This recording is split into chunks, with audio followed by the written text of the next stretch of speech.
Notícias direto do hospício.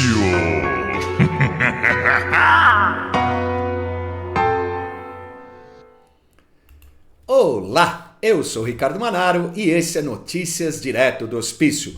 Hoje, dia 29 de janeiro de 2026. Sejam todos bem-vindos e, como sempre, curta, comente, compartilhe esse vídeo, inscreva-se no canal.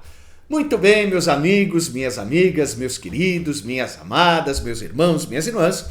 Ontem nós falamos, não é, sobre Israel principalmente, né? Nós falamos dessa conferência mundial que eles estão organizando em memória do Holocausto.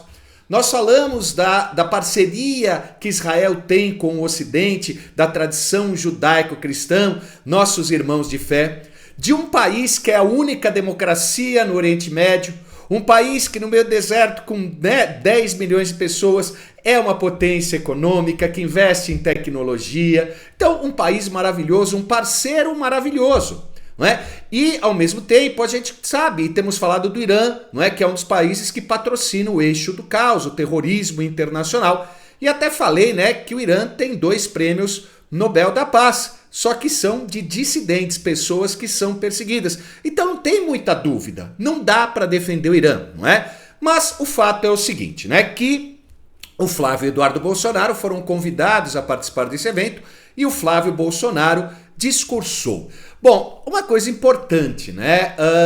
Desde o governo Bolsonaro, e principalmente o Eduardo Bolsonaro, percebeu a importância das relações internacionais. Às vezes a gente fica muito fechado no Brasil e não percebe que o que acontece no mundo repercute aqui, para o bem ou para o mal. A esquerda está muito articulada internacionalmente. Então vejam que o Eduardo, que hoje está exilado nos Estados Unidos, junto com o Paulo Figueiredo, tem denunciado no parlamento americano os abusos de autoridade no Brasil, as violações dos direitos humanos, né? Então, quer dizer, eles perceberam a importância disso.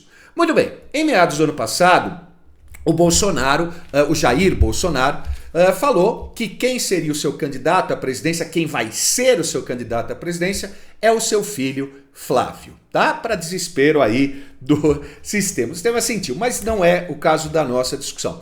E o que o Flávio fez? Primeiro, ele consolida internamente a sua candidatura, dando várias entrevistas, não é? E as pessoas, né, já começando a aceitar a popularidade dele crescer, mas é importante se mostrar internacionalmente. Agora, não é? No começo do ano, ele viajou até os Estados Unidos para visitar seu irmão, a família dos seus irmãos, porque, né, Flávio e Eduardo é uma família muito próxima, e ele aproveitou, não é? O Eduardo, o Flávio e o Paulo Figueiredo foram ao Congresso norte-americano, conversaram lá com congressistas norte-americanos, inclusive o Jim Jordan, que é um deputado muito importante, um parlamentar muito importante, que estuda, que cuida da parte, né, da América Latina principalmente, né, para se apresentar como candidato. Teve outras reuniões. É a postura que ele deve ter. E ele foi, não é, convidado, conforme eu falei, para discursar ali. Então, vejam, primeiro ambos, né, Eduardo e Flávio, foram extremamente elogiados por Bibi Netanyahu, o primeiro-ministro, chefe de governo de Israel. E ele fez um discurso que eu considero histórico. E é um discurso através do qual ele se apresenta para o mundo como pré-candidato à presidência do Brasil, demonstrando claramente qual é a sua mensagem. Aliás, o Bolsonaro, né, dizia isso. Você vê, Israel com tão pouco consegue tanto, e o Brasil com tanto ainda não consegue quase nada. Então, assim, existe um respeito, uma admiração por Israel. Mas, enfim, não é? Quais foram os principais pontos? Eu vou colocar na descrição do vídeo o discurso do Flávio. Então, primeira coisa, não é? Ele fala sobre as ligações históricas de Brasil e Israel. Inclusive a própria fundação do Estado de Israel pela ONU, com a presidência do brasileiro Oswaldo Aranha, né? A proximidade que existe, a defesa de valores de justiça, de liberdade, de democracia. Ele aponta a preocupação que tem com o crescimento do antissemitismo, que é realmente uma coisa terrível. E sabe uma coisa, e ele fala, né, que ela assume várias formas, e é verdade.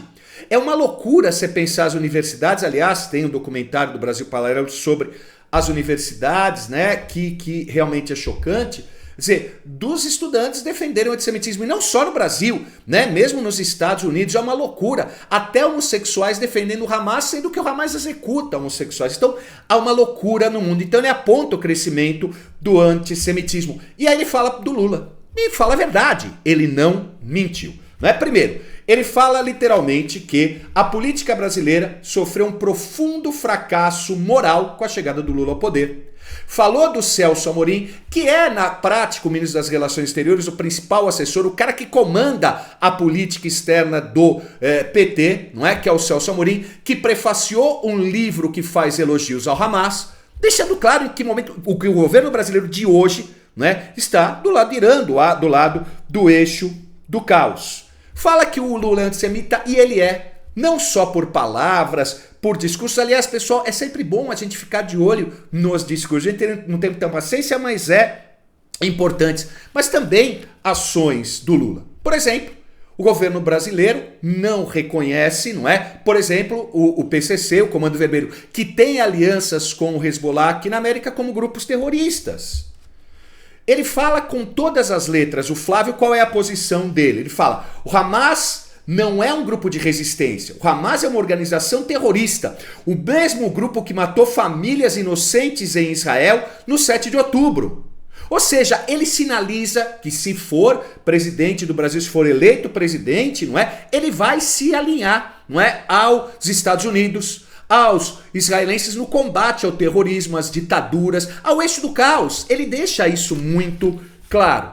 Ele lembrou ainda do navio iraniano, né, que no começo do ano passado atracou no Brasil, até do ano retrasado, perdão, até o governo Biden reclamou. Pessoal, lembre-se, o navio chinês, há poucos dias aqui eu fiz um programa falando a respeito disso. E ele lembrou o seguinte, que Lula, não cruzou uma linha moral, comparando, as ações de Israel ao do Holocausto. Uma declaração, diz, não é, o Flávio Bolsonaro, antissemita, que insultou o povo judeu e minimizou o pior crime da história, que foi o Holocausto. Percebe? Por isso que Lula é persona não grata em Israel. Ele é um dos líderes do eixo do caos. Ele retirou o ministro de Israel, não nomeou um novo, né? Não aceita. Então, assim, ele está em rota de colisão. E o Flávio deixa isso muito claro. E o que é importante, não é? O Flávio discursou em inglês. E isso é importante para quem pretende ser um chefe de Estado, chefe de governo, saber se comunicar, porque não tem tradução, o mundo ouviu o discurso dele.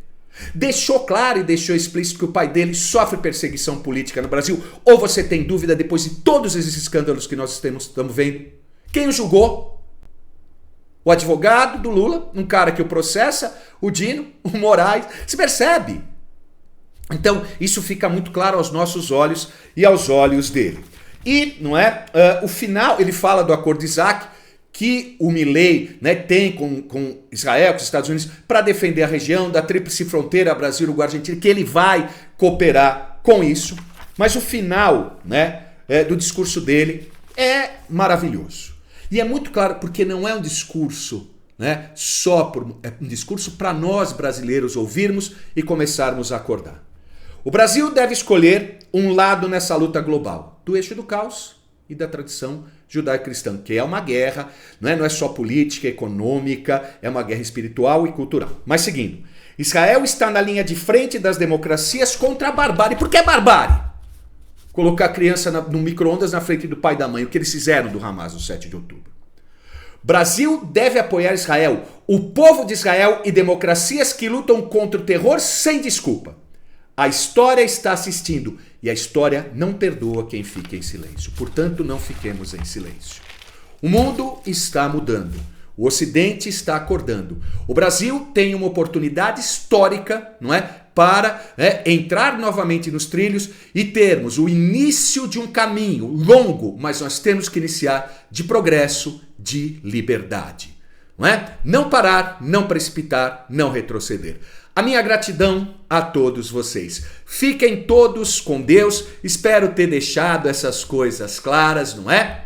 Um beijo a todos vocês. Shalom e até o nosso próximo vídeo.